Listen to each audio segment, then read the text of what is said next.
White House hopefuls are painting a bullseye on Hillary Clinton at last night's Democratic debate. And national pollster Frank Luntz breaks down the winners and losers. Thanks, Allison. Last night we gathered 29 rather angry Democrats here at Villanova University to explain to us what they thought of the Democratic primary race up to this point and to give their moment-by-moment reactions to the different presidential candidates as they responded in the most recent Democratic primary debate.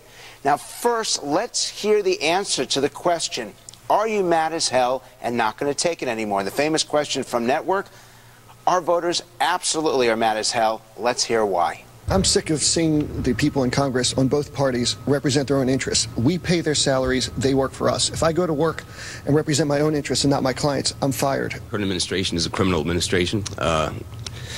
They seem to just have a very narrow worldview, and it reflects in the policies they push. And I'm mad because their government's for sale. Once again, we used the patented Fox dial technology.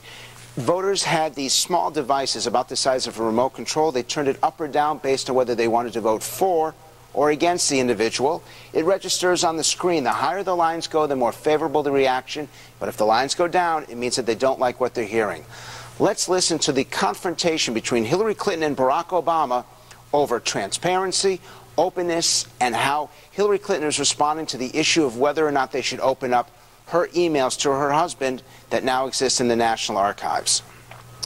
That's not my decision to make, and I don't believe that any president or first lady ever has, but certainly we'll move as quickly as our circumstances and the processes of the National Archives permits. Senator Obama, your hands up. Well, look, I'm glad that Hillary took the phrase, turn the page. It's a good one, but this is an example of not turning the page.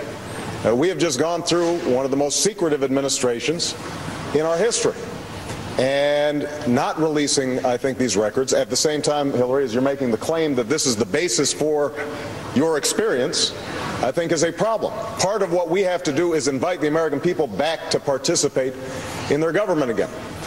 Part of what we need to do is rebuild trust in our government again. And that means being open and transparent and accountable to the American people. That's the key word, rebuilding trust. When Obama challenged her for being secretive and compared what she was doing with the Clinton administration and the Bush administration, he scored very high. The idea for Democrats is, how are we going to change that? How are we going to rebuild trust? Now, there's a second segment that Obama talked about, which is ending the climate of fear.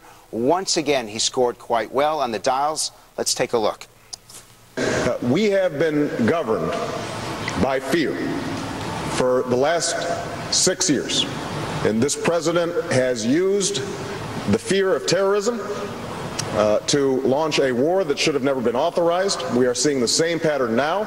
We are seeing the Republican nominees do the same thing.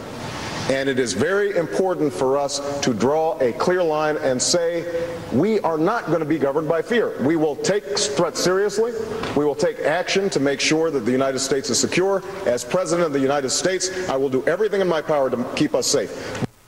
Incredible, positive, and therefore it was not surprising that when we ended the session, our respondents overwhelmingly picked Barack Obama as the winner of tonight's debate, the one that surprised them the most, the one that they wanted to hear even more from.